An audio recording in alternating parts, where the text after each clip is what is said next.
Bonjour à tous, je vous retrouve dans une vidéo assez courte, mais bon, je me suis dit que ça servait à rien qu'elle dure 10 minutes pour vous présenter mes derniers dessins et au passage vous dire quelques anecdotes ou quelques conseils.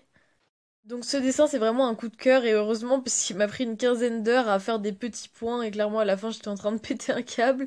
Mais il y a je pense des centaines de milliers de points clairement. J'ai passé tellement de temps et il y a tellement de points par centimètre carré que ça m'étonnerait pas qu'il y en ait plusieurs centaines de milliers. Mais bon, là en ce moment, j'arrête un peu le pointillisme, même si je pense que j'y retournerai un jour ou l'autre pour me concentrer plus sur l'aquarelle ou d'autres techniques que je vais peut-être présenter en option art au bac. En parlant de l'option art, d'ailleurs, je vous ferai peut-être une vidéo dessus. À la base, j'avais fait ce cœur pour l'option art, vu que j'avais un thème qui tournait plus vers la vie et la mort, mais d'un aspect assez biologique. Mais finalement, j'ai changé de thème et je pense que je vais plus faire des œuvres du côté des reflets, de la lumière, c'est quand même un peu plus large. Donc j'ai oublié de préciser, le cœur, je me suis inspirée d'une photo d'un dessin et le caïman, enfin oui je crois que c'est un caïman, je me suis inspirée d'une photo directement du caïman. Donc cette pierre, je crois que c'est une améthyste taillée si je me trompe pas, mais bon au pire j'arrose ce que je veux, c'est mon dessin.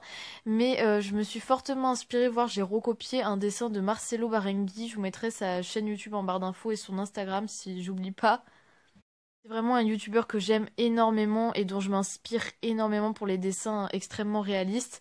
Et j'ai fait une autre pierre inspirée de Pinterest, une émeraude je crois. Là on va un peu plus se tourner vers l'aquarelle, j'essaye de m'y mettre de plus en plus et je commence à comprendre la technique. En fait c'est de faire fine couche par fine couche. Bon là c'était pas le cas pour ce dessin mais pour d'autres que j'ai mieux réussi. J'étais vraiment contente parce que j'ai compris un peu la technique. Cette aquarelle, je me suis inspirée d'un dessin sur Pinterest qui était fait au crayon à papier et j'aimais bien ce côté noir et blanc donc je l'ai gardé à l'aquarelle. Au début, je l'aimais pas trop, je sais pas pourquoi, mais au final, j'ai commencé à mieux l'aimer. C'est juste que j'aimais pas trop mes dessins à l'aquarelle. J'avais moins confiance en moi quand j'étais à l'aquarelle et après, au final, j'ai commencé à prendre ma marque avec ce nouveau style d'art. Et pour finir, j'ai réalisé une fraise, donc je l'aime un peu moins que les autres dessins, vu que j'ai pas réussi à faire vraiment les textures que je voulais. Je crois que je me suis inspirée d'une fraise que j'ai vue sur Instagram, mais je sais pas vraiment de qui c'est, vu qu'il y a toujours des comptes de repartage et tout ça, et je m'y perds un peu.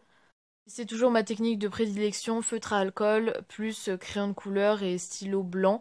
Donc j'ai utilisé cette technique pour le cœur, cette fraise, et puis aussi les émeraudes enfin les pierres. Donc voilà, n'hésitez pas à vous abonner à mes comptes Instagram et à ma chaîne et à bientôt.